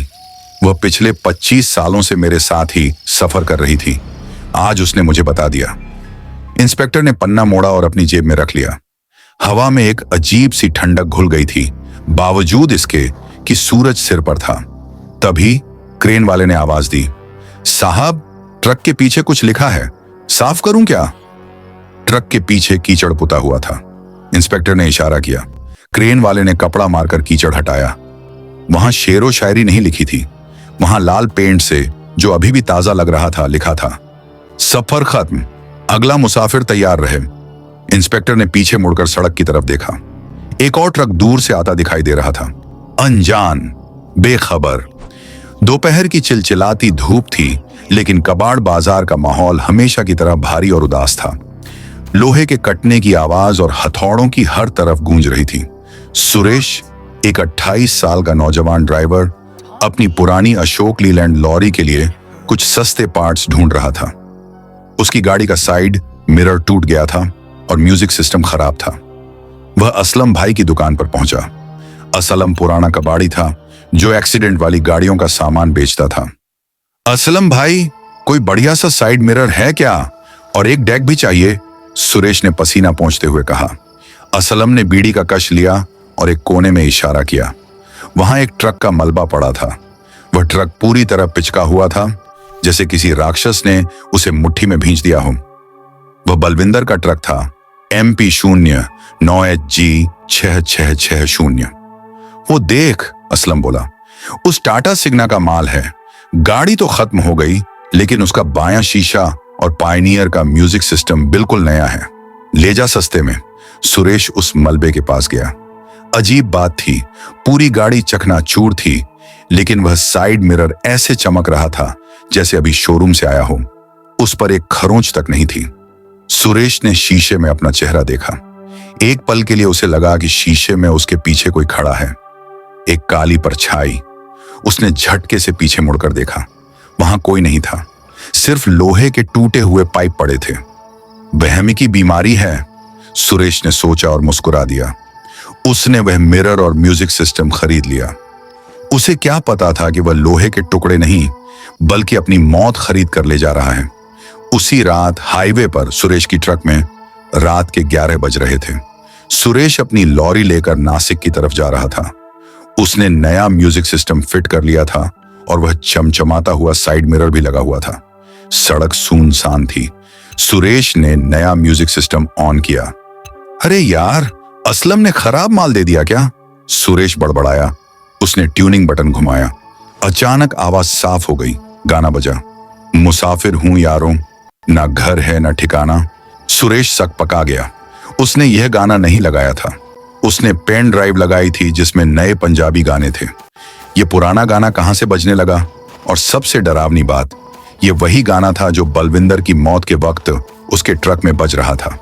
उसने आवाज कम करने की कोशिश की, लेकिन वॉल्यूम अपने आप बढ़ने लगा। Volume 10, 20, 30, maximum. पूरा केबिन आवाज से गूंजने लगा। सुरेश के कान फटने लगे। उसने घबराहट में सिस्टम को बंद करने वाला बटन दबाया। बंद नहीं हुआ। उसने तार खींचने की कोशिश की। तभी गाने के बीच में एक आवाज आई। वह गाने के बोल नहीं थे, वह किसी आदमी की चीख थी। मत रुकना सुरेश, मत रुकना। सुरेश का दिल हलक में आ गया। कौन है? उसने चिल्लाया। अचानक म्यूजिक सिस्टम बंद हो गया। घोर सन्नाटा छा गया। सुरेश की सांसें फूल रही थीं। उसने पानी की बोतल उठाई। तभी उसकी नजर उस नए साइड मिरर पर पड़ी। नॉर्मली साइड मिरर में पीछे की सड़क दिखती है, पीछे आती हुई गाड़ियां दिखती हैं, लेकिन उस मिरर में जो दिख रहा था उसने सुरेश का खून जमा दिया। उस मिरर में नासिक का हाईवे नहीं दिख रहा था। उस मिरर में काला घाटी का वह जंगल दिख रहा था। बारिश हो रही थी और पीछे सड़क पर एक काला रेनकोट पहने आदमी ट्रक के पीछे दौड़ रहा था। सुरेश ने अपनी असली खिड़की से बाहर देखा। बाहर सूखा मौसम था, आसमान में चांद था। उसने फिर मिरर में देखा। मिरर के अंदर मूसलाधार बारिश हो रही थी और वह आदमी अब ट्रक के बिल्कुल करीब आ चुका था। यह कैसे मुमकिन है? असली दुनिया में शांति, लेकिन शीशे के अंदर तूफान। हे भगवान! सुरेश ने एक्सीलेटर दबाया। तभी उसे वह डैश कैम याद आया जो उसे म्यूजिक सिस्टम के साथ ही उस मलबे में मिला था। उसने सोचा था कि इसे बाद में बेच देगा, इसलिए उसे अपनी जेब में रखा था। उसे लगा शायद इसमें कोई सुराग हो, लेकिन अभी वह रुक नहीं सकता था। तभी केबिन के अंदर ठंड बढ़ने लगी, वैसी ही ठंड जो बलविंदर ने महसूस की थी। सुरेश को अपनी गर्दन के पीछे किसी की सांस महसूस हुई। कोई उसके कान में फुसफुसाया, शीशे में मत देखो, वह बाहर आना चाहता है। सुरेश ने डर के मारे अपनी आंखें सामने सड़क पर गड़ा दी, लेकिन इंसान की फितरत होती है, वह उसी चीज को देखता है जिससे उसे मना किया जाए। उसकी नजर फिर से साइड मिरर पर गई। इस बार वह आदमी दौड़ नहीं रहा था, वह आदमी मिरर के अंदर से बाहर निकल रहा था। हाँ, एक काला हाथ शीशे की सतह से बाहर निकल रहा था, जैसे शीशा पानी हो। वह हाथ धीरे धीरे बड़ा होता जा रहा था और सुरेश की गर्दन की तरफ बढ़ रहा था। नहीं! सुरेश चीखा। उसने अपने पास रखा लोहे का पाना उठाया और पूरी ताकत से साइड मिरर पर दे मारा। कांच नहीं टूटा। आवाज कांच टूटने की नहीं आई, बल्कि ऐसी आई जैसे किसी ने मांस के लोथड़े पर वार किया हो। मिरर से खून की एक धार निकली और ट्रक के दरवाजे पर बहने लगी। अब वह काला हाथ पूरा बाहर आ चुका था। उसने सुरेश का कॉलर पकड़ लिया और उसे खिड़की की तरफ खींचने लगा। चलती ट्रक में ट्रक 80 की स्पीड पर लहराने लगा। सुरेश स्टीयरिंग छोड़ने ही वाला था कि तभी म्यूजिक सिस्टम फिर से ऑन हुआ। इस बार गाना नहीं था, इस बार बलविंदर की आवाज थी, वही रिकॉर्डिंग जो उस टूटे हुए ट्रक की आत्मा में बस गई थी। ब्रेक मार सुरेश, उसे गिरा दे, रेस मत दे। यह बलविंदर की आत्मा थी जो शायद सुरेश को बचाने की कोशिश कर रही थी, या शायद उसे भी अपने साथ ले जाना चाहती थी। सुरेश कंफ्यूज हो गया। बलविंदर कह रहा था ब्रेक मारो, जबकि लेजेंड्स कहते थे रुकना मत। उस काले हाथ ने सुरेश का गला दबाना शुरू कर दिया। उसकी आंखों के सामने अंधेरा छाने लगा। जय बजरंग बली! सुरेश ने अपनी आखिरी ताकत बटोरी। उसने देखा कि आगे एक नदी का पुल आ रहा है। उसने स्टीयरिंग को विपरीत दिशा में नहीं मोड़ा। उसने एक्सीलेटर छोड़ा और पूरी ताकत से ब्रेक दबा दिया। ट्रक के पहिए जाम हो गए। ट्रक सड़क पर घिसटता हुआ घूमा और डिवाइडर से टकराकर रुक गया। झटके की वजह से सुरेश का सिर डैशबोर्ड से टकराया। उसका माथा फट गया, खून बहने लगा। लेकिन वह झटका इतना तेज था कि वह काला साया जो उसे पकड़े हुए था, उसकी पकड़ ढीली पड़ गई। सुरेश ने अधखुली आंखों से देखा। वह काला हाथ वापस मिरर के अंदर खींचता जा रहा था, जैसे कोई उसे अंदर से खींच रहा हो। और मिरर के अंदर से एक डरावनी चीख आई, एक अमानवीय गुर्राहट। फिर साइड मिरर अपने आप चकनाचूर हो गया, हजारों टुकड़ों में बिखर गया। सुरेश हांफता हुआ सीट पर पड़ा रहा। केबिन में अब सन्नाटा था। म्यूजिक सिस्टम से धुआं निकल रहा था। 1 घंटे बाद पुलिस पेट्रोलिंग। पुलिस वालों ने सुरेश को बाहर निकाला। वह जिंदा था, लेकिन सदमे में था। इंस्पेक्टर ने ट्रक की हालत देखी। किस्मत वाला है भाई तू, डिवाइडर ने बचा लिया। सुरेश कुछ बोल नहीं पा रहा था। वह बस उस टूटे हुए साइड मिरर की तरफ इशारा कर रहा था। इंस्पेक्टर ने टॉर्च मारकर देखा। जहां साइड मिरर लगा था, वहां लोहे की बॉडी पर जलने के निशान थे, ऐसे निशान जैसे किसी ने वहां तेजाब डाला हो। और म्यूजिक सिस्टम पूरी तरह पिघल चुका था। उसके अंदर से एक SD कार्ड आधा जला हुआ मिला। 1 हफ्ते बाद फॉरेंसिक लैब टेक्नीशियन उस आधे जले हुए SD कार्ड को रिकवर करने की कोशिश कर रहा था। काफी मशक्कत के बाद एक वीडियो फाइल प्ले हुई। यह वीडियो सुरेश के ट्रक का नहीं, बल्कि बलविंदर के पुराने ट्रक का था। वीडियो में बलविंदर गाड़ी चला रहा है। अचानक वह साइड मिरर में देखता है और डर जाता है। लेकिन वीडियो में जो दिखा, उसने टेक्नीशियन की रूह कंपा दी। वीडियो में दिख रहा था कि बलविंदर गाड़ी चला रहा है, लेकिन बलविंदर के चेहरे की जगह कोई चेहरा नहीं था, सिर्फ एक काला धुआं था। और पीछे की सीट पर बलविंदर खुद बैठा था, रोते हुए, हाथ जोड़े हुए, जैसे कोई और उसका शरीर चला रहा हो और उसकी आत्मा पीछे कैद हो।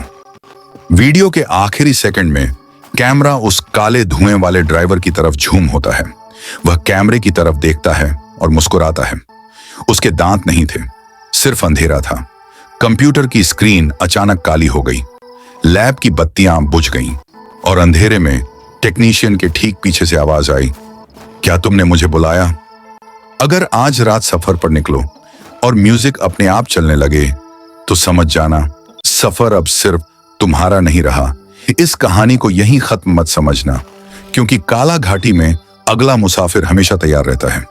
और अगर अभी भी तुम्हें लगता है कि यह सिर्फ कहानी थी, तो अगली बार ड्राइव करते वक्त शीशे में जरूर देखना।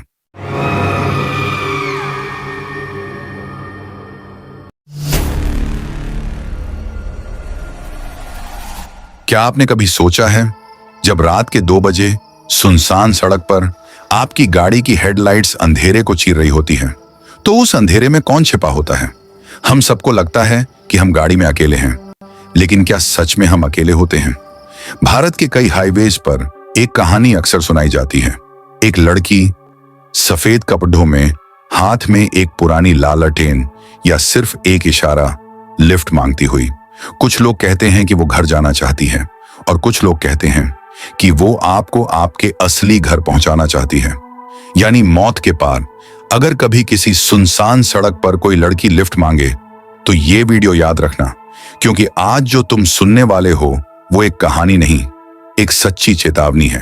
वीडियो को अंत तक देखना और चैनल को सब्सक्राइब कर लेना, क्योंकि कुछ कहानियां अधूरी छोड़ दी जाएं तो वो आप तक पहुंच जाती हैं। आज की कहानी एक ऐसे ही सफर की है, जो शुरू तो हुआ था घर जाने के लिए, लेकिन खत्म हुआ एक कभी ना खत्म होने वाली रात पर। हेडफोन्स लगा लीजिए और लाइट बंद कर दीजिए, क्योंकि आज की रात कयामत की रात है। वो सड़क, वो लड़की और वो गलती। रात के 12:47 बज रहे थे। बारिश नहीं हो रही थी, लेकिन हवा में अजीब सी नमी थी, ऐसी नमी जो इंसान के दिमाग में बेचैनी भर दे। रोड बिल्कुल खाली था, ना कोई गाड़ी, ना कोई इंसान, बस मेरी बाइक और उसके हेडलाइट की पीली रोशनी। अमन एक प्राइवेट कंपनी में काम करता था और उस दिन देर हो गई थी। घर पहुंचने के लिए मुझे उस सड़क से जाना पड़ता था जिसे लोग पुरानी बाईपास रोड कहते थे। दिन में तो ठीक लगती थी, लेकिन रात में लोग कहते थे, रात में वहां से मत जाया कर, कुछ ठीक नहीं है उस रास्ते पर। मैं हंस देता था, मुझे भूत प्रेत पर भरोसा नहीं था। उस रात मुझे करना चाहिए था। जैसे ही मैं बाईपास रोड के आखिरी मोड़ पर पहुंचा, मेरी बाइक की लाइट किसी पर पड़ी। मैंने ब्रेक लगाया। एक लड़की सड़क के किनारे खड़ी थी, सफेद सूट, खुले बाल, और चेहरे पर अजीब सी शांति। उसके पैर नंगे थे। इतनी रात को इस सुनसान सड़क पर? मेरे अंदर डर तो उठा, लेकिन दिमाग बोला शायद किसी का एक्सीडेंट हुआ होगा। मैंने बाइक रोकी। क्या हुआ? मैंने पूछा। वो धीरे से बोली, भैया लिफ्ट मिल सकती है? उसकी आवाज बहुत मीठी थी, कुछ ज्यादा ही। मैंने इधर उधर देखा। आप अकेली यहां? मैंने पूछा। वो मुस्कुराई। हाँ, सब मुझे छोड़ जाते हैं। उसका ये जवाब मेरे दिल में अजीब सी सुई की तरह चुभा। घर कहाँ है?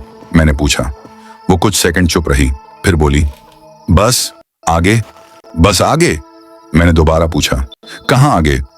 उसने पहली बार सीधे मेरी आंखों में देखा और कहा, जहां मैं मरी थी। मेरे शरीर में एक झटका सा लगा। क्या? मेरे मुंह से निकला। वो हंस पड़ी। मजाक कर रही हूं भैया।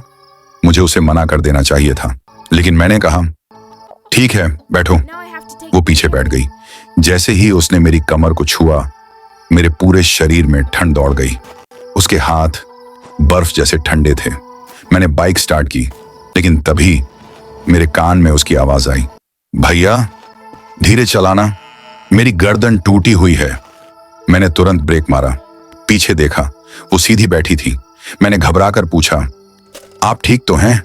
वो धीरे धीरे अपना सिर घुमाने लगी और उसका सिर पूरा पीछे की तरफ मुड़ गया, 180 डिग्री। उसकी आंखें अब काली हो चुकी थीं, मुंह से खून टपक रहा था और वो बोली, अब तुम भी मुझे छोड़कर नहीं जाओगे? मेरी चीख उस सुनसान सड़क पर गूंज उठी, लेकिन वहां सुनने वाला कोई नहीं था। मेरी चीख सुनसान सड़क पर कुछ सेकंड तक गूंजती रही, फिर सब कुछ खामोश। मेरे हाथ कांप रहे थे। दिल इतनी जोर से धड़क रहा था कि लग रहा था छाती फाड़कर बाहर आ जाएगा। मैंने आंखें बंद की। यह सपना है, बस एक बुरा सपना। धीरे धीरे मैंने आंखें खोली। पीछे कोई नहीं था। बाइक खाली थी। लड़की गायब। मैंने पसीने से भीगी अपनी कमीज को देखा। सच था, सब कुछ सच था। लेकिन सवाल यह था, अगर वो चली गई तो उसके ठंडे हाथों का एहसास अब तक मेरी कमर पर क्यों था? मैंने घबरा कर बाइक स्टार्ट की, लेकिन बाइक स्टार्ट ही नहीं हो रही थी। 1 2 3 कुछ नहीं। और तभी मेरे कान में फुसफुसाहट गूंजी, मैं यहीं हूं अमन। मेरे खून ने जैसे बहना बंद कर दिया। मेरी बाइक के रियर व्यू मिरर में वो थी, पीछे बैठी, लेकिन इस बार उसका चेहरा और ज्यादा बिगड़ा हुआ था। गर्दन अब भी मुड़ी हुई, लेकिन उसकी आंखें अब मेरी नहीं देख रही थीं। वो सीधे कैमरे की तरह मिरर से बाहर मुझे देख रही थी। वो मुस्कुराई। उसके दांत खून से सने हुए थे। तुमने मुझे घर छोड़ने का वादा किया था। मैंने पूरी ताकत से बाइक स्टार्ट की। इस बार बाइक चल पड़ी। मैंने एक्सीलरेटर पूरा घुमा दिया। स्पीड 80, 90, 100, लेकिन सड़क खत्म ही नहीं हो रही थी। वो वही पेड़, वही मोड़, वही टूटा हुआ साइन बोर्ड, बार बार घूम घूम कर वही जगह। मेरे मुंह से रोते हुए निकला, भगवान प्लीज। पीछे से उसकी हंसी आई। ये रास्ता सिर्फ उन्हीं के लिए है जो मुझे बैठा लेते हैं। अचानक सड़क के किनारे एक छोटा सा मंदिर दिखा। मैंने बिना सोचे बाइक मोड़ दी। जैसे ही मंदिर के सामने पहुंचा, बाइक अपने आप बंद हो गई। वहां एक बूढ़ा पुजारी बैठा था। उसने मुझे देखते ही कहा, आ गया एक और। मैं कांपते हुए बोला, बाबा वो लड़की। पुजारी ने मेरी तरफ देखा, फिर पीछे। उसकी आंखें फट गईं। तुम उसे यहां तक ले आए? पुजारी ने बताया, 20 साल पहले एक लड़की थी, राधिका। हर रोज वो इसी सड़क से कॉलेज जाया करती थी। एक रात उसने लिफ्ट मांगी, लेकिन जिस आदमी ने उसे बैठाया वो इंसान नहीं था। उसकी लाश इसी मोड़ पर मिली थी, गर्दन टूटी हुई, आंखें खुली और चेहरे पर डर, ऐसा मानो मौत के बाद भी वो चिल्ला रही हो। उस दिन के बाद जो भी रात में लिफ्ट देता है वो कभी अकेला घर नहीं पहुंचता। मैंने कांपते हुए पूछा, वो मुझसे क्या चाहती है? पुजारी ने धीरे से कहा, वो चाहती है कि कोई उसकी जगह ले ले। मेरे पैरों तले जमीन खिसक गई। पीछे से उसकी आवाज आई, अब मेरी बारी खत्म। अब तुम्हारी। मंदिर की घंटी अपने आप बजने लगी। दिए बुझ गए। हवा अचानक ठंडी हो गई। मैंने पीछे देखा। वो अब मुस्कुरा नहीं रही थी। उसका मुंह पूरा खुल गया था, जबान असामान्य रूप से लंबी, और वो मेरी तरफ रेंग रही थी। पुजारी चिल्लाया, भागो जब तक सूरज ना उगे। मैं दौड़ा, लेकिन पीछे से उसने मेरा पैर पकड़ लिया। उसकी उंगलियां मेरी टांग में ढंस गईं। उसके हाथ मेरे पैर में ढंसे हुए थे। ऐसा लग रहा था जैसे कोई नुकीले कांटे मांस के अंदर धीरे धीरे घुमा रहा हो। मैं दर्द से चिल्लाया, लेकिन मेरी आवाज गले में ही मर गई, क्योंकि अब मैं चिल्ला ही नहीं पा रहा था। मेरे पैर मेरे नहीं थे, मेरे हाथ मेरे कंट्रोल में नहीं थे। मैं गिर पड़ा। मंदिर की जमीन गीली हो चुकी थी, खून से। मेरा या शायद उसका। वो मेरे ऊपर झुकी। उसका चेहरा अब इंसान जैसा बिल्कुल नहीं था। त्वचा जगह जगह से उधड़ी हुई, हड्डियां दिख रही थीं और आंखों में नफरत। जैसे ही उसने मेरी आंखों में देखा, दुनिया अचानक बदल गई। मैं अब मंदिर में नहीं था, मैं 20 साल पीछे चला गया था। रात के 11:30 बजे। वही सड़क। राधिका कॉलेज से लौट रही थी। उसके हाथ में किताबें थीं। फोन पर वो अपनी माँ से बात कर रही थी। बस 5 मिनट माँ। तभी एक काली गाड़ी उसके पास रुकी। ड्राइवर ने शीशा नीचे किया। छोड़ दूं? राधिका ने चारों तरफ देखा। सड़क सुनसान थी। उसने गाड़ी में बैठने की सबसे बड़ी गलती की। ड्राइवर कोई आम आदमी नहीं था, वो इसी सड़क का चौकीदार था, जिसे सब भरोसेमंद कहते थे। लेकिन जैसे ही गाड़ी आगे बढ़ी, उसने दरवाजे लॉक कर दिए। राधिका घबरा गई। गाड़ी रोको! उसने नहीं रोकी। उसने हंसते हुए कहा, अब कोई लिफ्ट नहीं मांगेगा। गाड़ी उसी मोड़ पर रुकी। उसने राधिका को खींचकर बाहर निकाला। राधिका चिल्लाई, लेकिन आवाज सुनसान रात में गुम हो गई। उसने उसे धक्का दिया। सिर पत्थर से टकराया, लेकिन वो तुरंत नहीं मरी। वो तड़प रही थी। तभी उसने उसकी गर्दन मोड़ दी। एक तेज आवाज और सब खत्म। कातिल लाश छोड़कर भाग गया, लेकिन राधिका, वो वहीं रह गई। गर्दन टूटी, आंखें खुली और दिल में एक ही सवाल, मेरी मदद क्यों नहीं की? मैं चीखते हुए हकीकत में लौटा। वो अब भी मेरे ऊपर थी, लेकिन अब मैं सब समझ चुका था। तुम बदला नहीं चाहती? मैं कांपते हुए बोला। तुम जगह चाहती हो? उसकी आंखों से खून बहने लगा। हाँ, पीछे से पुजारी की आवाज आई। अगर सूरज उगने से पहले ये आत्मा किसी को पूरी तरह अपने अंदर ले ले, तो वो इंसान हमेशा के लिए गायब हो जाएगा। मैंने आसमान देखा। अभी भी अंधेरा था, बहुत अंधेरा। मैंने पूरी ताकत से अपना हाथ जमीन पर मारा। मंदिर का त्रिशूल मेरे हाथ लग गया। राधिका चीखी, पहली बार डर से। नहीं! मैंने त्रिशूल जमीन में गाड़ दिया। पुजारी मंत्र पढ़ने लगा। हवा तूफान बन गई। राधिका की चीख सड़क तक गूंज गई। एक तेज रोशनी, फिर सब शांत। मैं बेहोश हो गया। जब मेरी आंख खुली, सूरज निकल चुका था। मैं अस्पताल में था, पैर में पट्टियां बंधी थी। डॉक्टर ने कहा, आप बहुत किस्मत वाले हैं। लेकिन मेरे कान में एक जानी पहचानी फुसफुसाहट आई। अभी कहानी खत्म नहीं हुई, अमन। मैंने शीशे में देखा। मेरी आंखों में एक पल के लिए राधिका की परछाई थी। डॉक्टर के जाते ही कमरे में अजीब सी खामोशी छा गई। मॉनिटर की मेरे दिल की धड़कनों के साथ मेल खा रही थी। मैंने राहत की सांस ली। सब खत्म हो गया, मैंने खुद से कहा। लेकिन तभी खिड़की के शीशे पर एक उंगली धीरे से फिसली। मेरे रोंगटे सीधे खड़े हो गए। मैंने सामने लगे आईने की तरफ देखा। पहले सब सामान्य था, फिर मेरी परछाई मेरे साथ हिली नहीं। वो थोड़ी देर बाद हिली, धीरे, अजीब, और फिर आईने में मेरे पीछे कोई खड़ा था। वो मुस्कुरा रही थी, लेकिन इस बार उसका चेहरा पूरी तरह जला हुआ था। गर्दन अब भी मुड़ी हुई। उसने मेरे कंधे पर हाथ रखा और मैं हिल भी नहीं पाया। मैंने कहा था ना। उसकी आवाज अब मेरे अंदर से आ रही थी। कहानी खत्म नहीं हुई। मैंने डर के मारे अपना मुंह खोला, लेकिन आवाज निकल ही नहीं रही थी। मुझे अपने ही दिमाग में किसी और की यादें घुसती हुई महसूस हुई। कॉलेज, माँ की आवाज, टूटी गर्दन, अंधेरा, सब आपस में गड़बड़ा गया। अब मुझे फर्क समझ नहीं आ रहा था, मैं अमन हूं या राधिका। तभी पुजारी की आवाज मेरे दिमाग में गूंजी, जिसे आत्मा छू ले वो पूरी तरह कभी बचता नहीं। मैं समझ चुका था, राधिका खत्म नहीं हुई थी, वो मेरे अंदर छुप गई थी। 3 दिन बाद मैं बिल्कुल ठीक था। डिस्चार्ज मिल गया। रात हो चुकी थी और अजीब बात, मेरे कदम अपने आप उसी बाईपास रोड की तरफ मुड़ गए। मैं बाइक पर था, लेकिन इस बार मैं अकेला नहीं था। सड़क के किनारे एक लड़का खड़ा था, डरा हुआ। बारिश शुरू हो चुकी थी। उसने हाथ उठाया। भैया, लिफ्ट मिल सकती है? मेरे मुंह से बिना सोचे शब्द निकल गए। हाँ, बैठो। जैसे ही वो पीछे बैठा, मेरे हाथ ठंडे हो गए। मैंने रियर व्यू मिरर देखा और जो दिखा वो मैं नहीं था।